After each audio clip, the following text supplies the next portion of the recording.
Good afternoon, dear students. Today we shall take up the last module in our operating system subject called as a security aspect. Protection is a major important issue to be addressed in the case of our study of an operating system.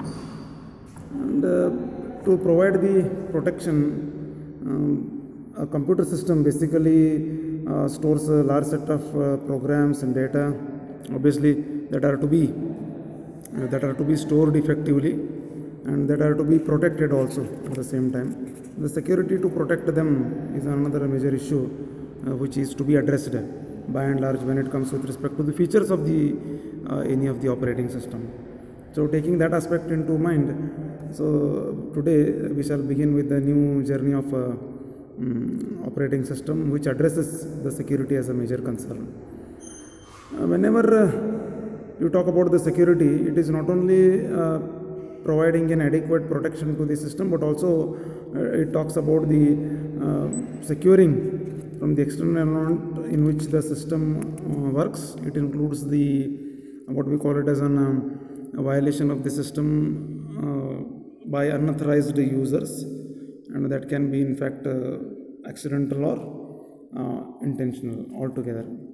What is our security problem? Basically, the security problem is one where the system resources are to be kept secured, and access to these resources are to be enabled in such a way that only authorized user is effectively utilized. We must have a mechanism to make security breaches. We call them a security breach in the sense lapse in the security. We must have some relevant mechanism to address the security breach, which is a rare occurrence under normal phenomena. The security violations, or in generally we call them as misuses of the system, are categorized under intentional or accidental. They are two. If I say intentional and if I say accidental, there are two different ways by which we address. It is easier to protect against accidental misuse because who do not misuse the system deliberately. But when it comes with respect to the intentional, then it becomes very difficult and quite tedious to address the same issue. Among the various different forms of the malicious access are, the first one is unauthorized reading of the data. You are not authorized, but still you will read it. Unauthorized modification and unauthorized distribution of the data. And then finally, preventing the legitimate use of the system, that is denial of the service itself. So the person is genuine, but still you deny the service from that particular person. So, and in order to protect, we focus on what we call it as various measures by which the security can be achieved. The first measure is physical. The physical issue. The site, or it contains the computer system. The site is a place. It is a place where a computer system is placed and physically secured against any intruders in any form. That is one way. Second one is human. Human in the sense user must be secured, screened, and system must be secured carefully to reduce the chance of authorizing a user who gets an access as an intruder. So human intervention is also another major issue. Then third one is a network. Most of the computers are connected to the network and then via leased lines or internet, usually what we call. And these somewhere some other person try to hack the network and then accesses the data, or even attack in such a way that service is denied in some other case. That is also another misdoing in the case of the security. And then finally, operating system that itself is protecting from accidental or purposeful security breaches. So the four different issues on which we basically concentrate upon. Now next here is what we call it as an authentication. So authentication and authorization are obviously two different issues of the security. Authenticate is just tries to identify the service user, and authorization is what are the different services a particular user can avail. So first we take up the authentication issue. Is a major issue in the operating system. The protection of the system depends upon the ability to identify the programs and processes currently that are executing. Whether that particular user is normally identified properly, that identification itself is basically what we call it as an authentication.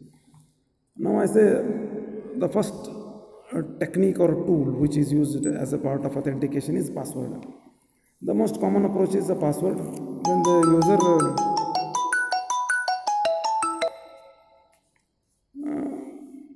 When the user identifies himself or herself by the user ID or account number, what we call it as an account number, and a password. Password could be associated with each resource like file or whatever the resources that are being effectively used.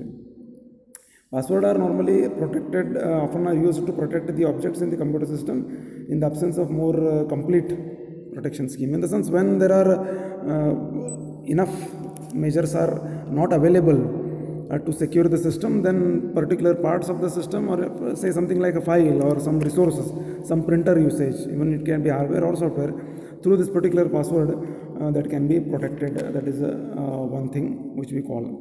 The next one is what are the different problems with respect to the password is password are usually what I can say, they are more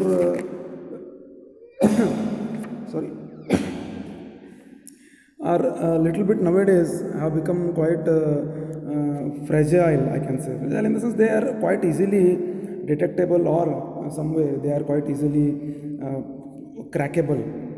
Why? Because if you take up a password with, we have taken a simple example, wherein if you take up a password, short passwords usually, 4-digit passwords if you take up. If you take up a 4-digit password, obviously maximum highest it can provide is 10,000 variations, combinations, all the permutation combinations you open up. So it will take up for only 10,000 variations. And you taking up this, and there are different functions which will generate the various probabilities, and certainly you can easily hit the same. That is another disadvantage of the password. And the next important aspect is to overcome this is encrypted password. Encrypted password, so here we, if you talk about more detail, is password vulnerabilities, in the sense password are easily understandable to read the content now, can be easily guessed. The two ways to guess password: one is intruder knows the user background and he knows him since long back and can guess the password by his name or children name or spouse, etc., pet name, and try to enumerate them with various combinations with which he can generate it. Obviously they are the vulnerabilities associated with respect to password. Anyway, so it is now conclusion is a bit less secure if you take up. Now, to ensure more security, an encrypted password would be the new scenario if you take up in the different way. Encryption is a system where a function that computes the value of that particular x. X is your password, and then obviously it will generate the function of s, which certainly gives an complex, what I can say, the combination which are rarely hacked. That is a one way. But the problem here is it does not generate any effective method, and you should keep this encrypted password file in the computer system itself. Sometimes there is a possibility that this file itself may be hacked, or if it is deleted, then it becomes difficult to execute the function to recover the password. The next here is OTP. OTP is another best solution, which are in form of either one time or it is a paired password. Usually if you take up the one-time password, normally what happens is password is generated only once, and that is an example of what we call it as an when you go for online banking, there you will, as an user, you will get an OTP. So this particular OTP is one time, you can use it. You put an OTP, enter into that OTP into the machine for an application, followed by it will get vanished. I mean, it will be unused for the next time. So password is only once it is used. That is one time. Another one is a paired password, what we call here as, I can say it is a paired password. The paired password is a concept wherein half part of the password is generated by the system when the session begins, and another remaining part is generated by the user himself as a part of certain questionnaires, and that confirms what we call it as an that is what we call it as a paired password. And third important aspect is we consider as a biometric also. Biometric is also another different variant, and this variant is usually biometric is a hand reader which reads the palm. I mean, it reads the basically thumb biometric usually, and palm is also sometimes is considered for the same purposes. So in this way, this concept of what we consider for the user authentication. The one is encrypted password, another one is an what we call it as a general password, second one is encrypted password, third is an one-time password, and fourth is a biometric password. So these all together help us in what we call as an authentication. Authentication is confirming the same person is using the computer system or the system whatever we do in generally talk about. Fine, thank you.